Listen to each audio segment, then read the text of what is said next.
par Madame Jacqueline Hérémans, présidente de l'ADMD belge.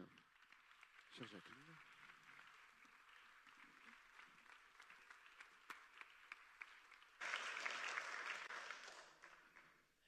Bonjour, chers amis. Je vous le promets, je ne ferai pas de blagues françaises. C'est trop facile. C'est trop triste. Alors, mon intervention, vous l'avez intitulée « La Belgique, un exemple à suivre ». Et ça m'a fait penser à notre réflexion. Il y a quelques 25 ans, ben oui, en 2027, on va fêter le 25e anniversaire de la loi relative à l'euthanasie. Il y a 25 ans, quand commençaient les discussions, on avait déjà commencé à discuter au préalable. Il y avait eu notamment l'avis de notre comité consultatif de bioéthique qui avait défriché le terrain. Mais cela étant, c'est vraiment en 1999, donc en Belge en 1999, que le débat a vraiment commencé. Et quels étaient les points de référence? Quels étaient les exemples que l'on pouvait éventuellement suivre? Et on n'avait pas beaucoup.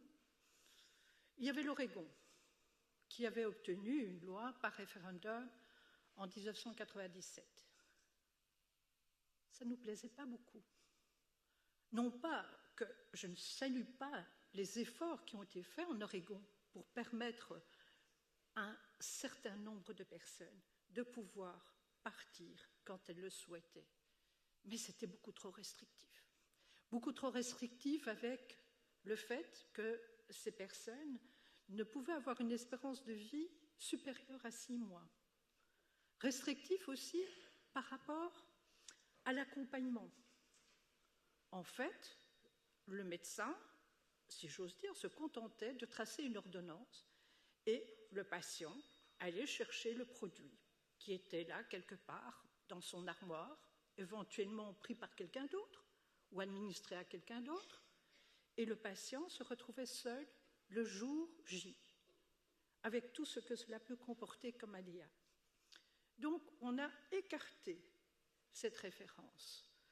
Et c'est vrai, la proximité des Pays-Bas a fait qu'on a regardé de façon beaucoup plus attentive la situation aux Pays-Bas, qui connaissait une dépénalisation de fait depuis de nombreuses années, qui avait commencé en fait la réflexion, si je me réfère à la première décision de jurisprudence, c'était en 1973, année de la création de l'association néerlandaise pour l'euthanasie. Et donc, on s'est dit, mais comment est-ce qu'on va trouver les mots? C'était pas facile. Pas facile, parce qu'il est quand même question de vie et de mort. On y a travaillé. Et je me souviendrai toujours de la réflexion d'un parlementaire socialiste flamand le jour où la loi a été votée au Parlement, à la Chambre des représentants. Ce n'est pas la loi, c'est une loi. Et c'est une loi, j'ajoute, qui pourra vivre par rapport à ce qu'on lui apportera. Une loi, ce n'est jamais que des mots sur une feuille de papier. Mais il fallait lui donner du contenu. Et je dois dire que non seulement on est parvenu à avoir un certain équilibre dans cette loi, peut-être avec un peu trop d'adjectifs, un peu trop d'adverbes, mais en gardant toujours en vue les principes de responsabilité et de liberté et de dignité. En 2002, d'ailleurs, il n'y a pas eu que la loi relative à l'euthanasie que nous avons votée, il y a eu une loi relative aux soins palliatifs, l'accès universel aux soins palliatifs, et également donc une loi relative aux droits du patient, la colonne vertébrale concernant les droits du patient. Je dois aussi ajouter que nous n'avons pas eu, comme vous en France, l'opposition des soins palliatifs. Nous avions des médecins qui avaient organisé des soins palliatifs, que ce soit de façon hospitalière, que ce soit à domicile, qui étaient en faveur de la dépénalisation de l'euthanasie. Et certains des médecins qui étaient opposés, qui signaient des pétitions, aujourd'hui, ce sont les mêmes médecins qui entendent les demandes d'euthanasie. Notre Église aussi, je dirais qu'on l'a mieux élevée que vous. Nous avons des prêtres qui accompagnent les euthanasies, tant au point de vue des équipes, parce que ça reste un chemin semé d'embûches et pour le patient et pour les équipes, qui accompagnent donc patients, proches et équipes, qui proposent des rituels pour le passage. Et donc, nous avons des prêtres en Belgique qui défendent la loi relative à l'euthanasie. Et ils ne se font pas excommunier, que du contraire. Donc, quand je me tourne vers 2002, il est vrai que dans un premier temps, nous avons eu peu de déclarations d'euthanasie. Nous partions de zéro, contrairement aux Pays-Bas, qui avaient déjà eu cette organisation de la dépénalisation de fait. Puis au fil des années, cette loi a été mieux connue. Dans les maisons de repos, par exemple, le premier cas est toujours le plus difficile. On doit parler avec l'équipe, on doit expliquer les choses. Et des infirmières qui, invoquant leur clause de conscience, n'étaient pas présentes à la première euthanasie, demandent d'être là lorsqu'il y a encore un cas qui se présente.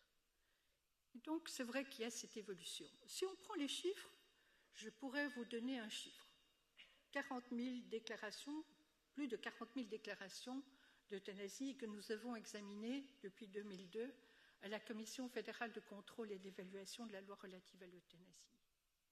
40 000. Mais qu'est-ce que c'est ce chiffre? Derrière ce chiffre, vous avez les patients, certes, mais vous avez aussi des patients qui ont éventuellement fait le chemin de demander l'euthanasie, se sont sentis rassurés parce que leur dossier était clôturé, si j'ose dire, était prêt, en d'autres termes, et puis qui n'ont jamais demandé à activer leur demande.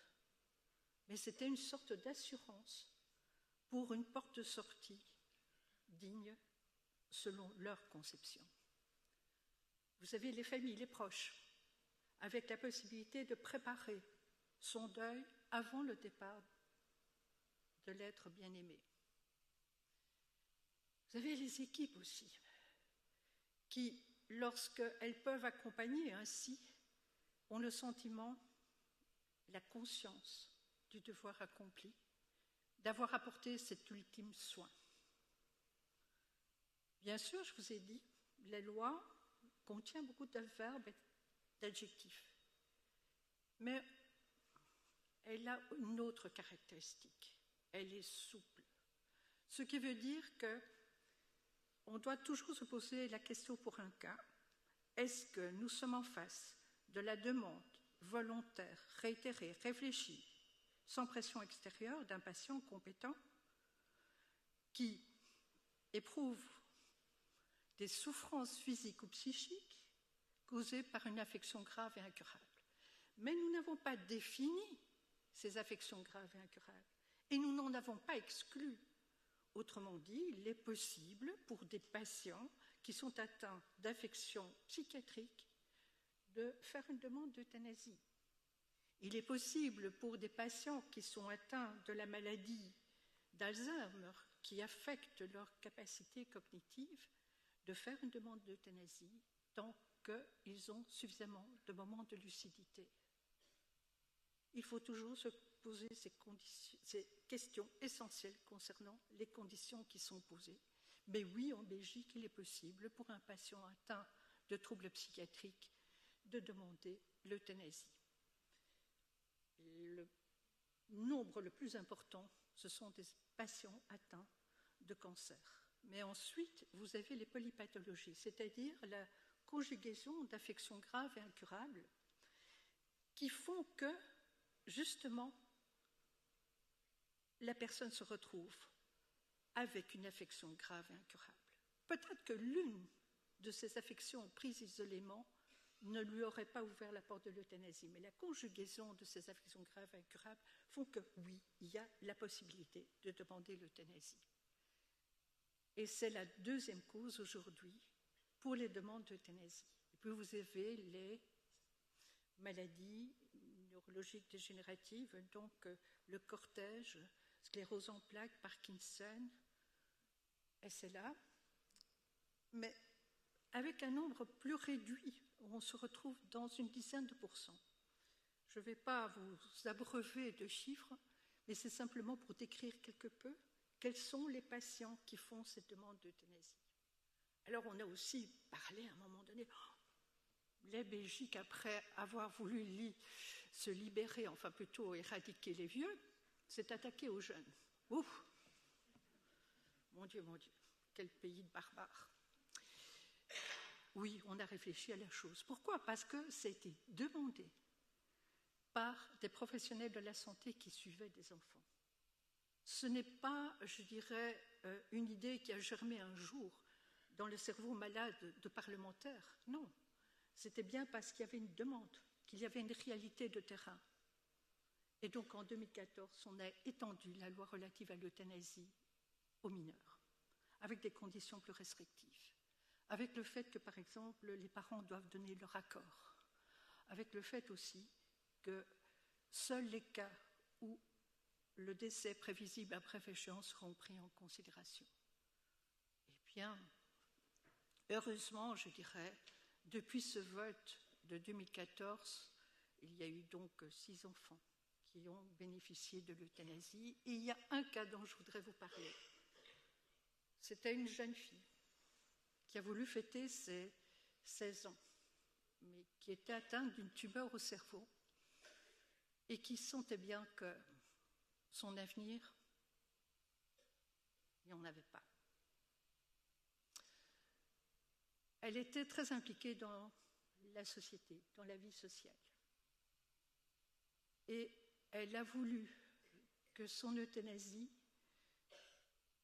serve, si j'ose dire, en ce sens qu'elle a insisté pour qu'après l'euthanasie, il y ait la transplantation d'organes.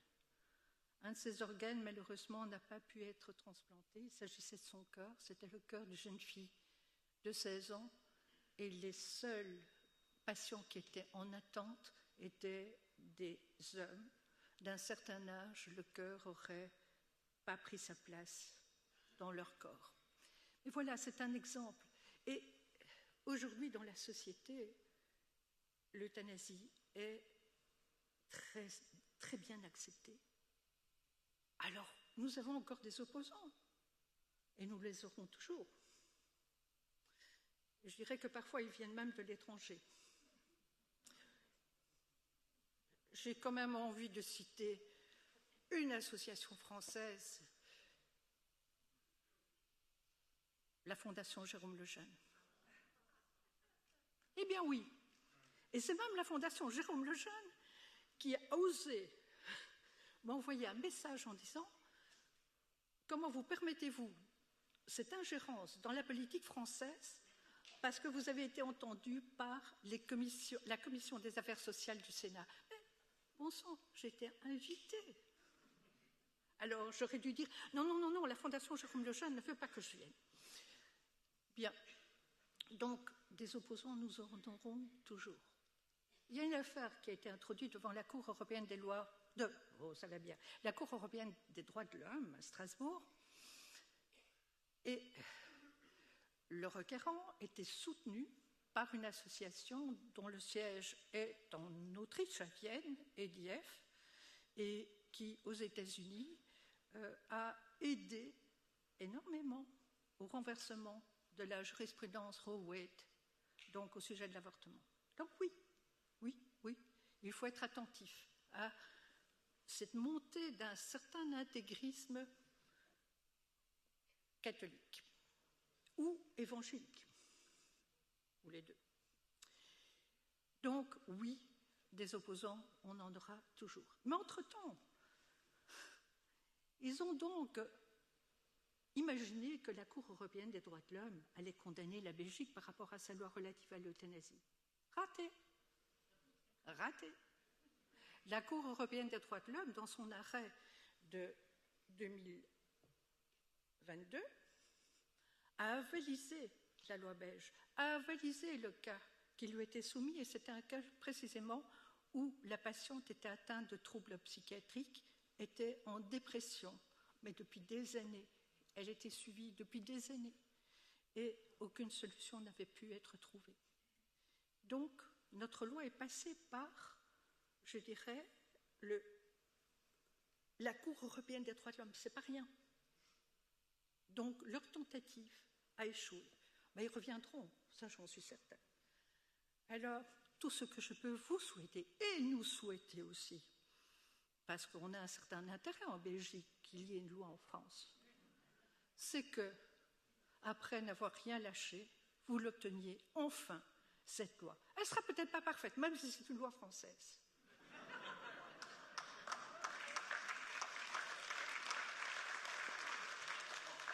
Mais en tout cas, même imparfaite, si elle pouvait permettre à des Français de pouvoir fermer les rideaux quand la vie n'est plus que survie, eh bien oui, vous auriez fait un immense progrès. Vous étiez devant nous pour l'avortement, vous êtes derrière nous pour ce qui concerne la fin de vie, mais de grâce, rattrapez-nous, car les demandes de Français qui viennent en Belgique sont de plus en plus difficiles à accueillir. Cela pose de terribles problèmes pour justement accompagner ces demandes de non-résidents. Alors, ne lâchez rien et obtenez tout.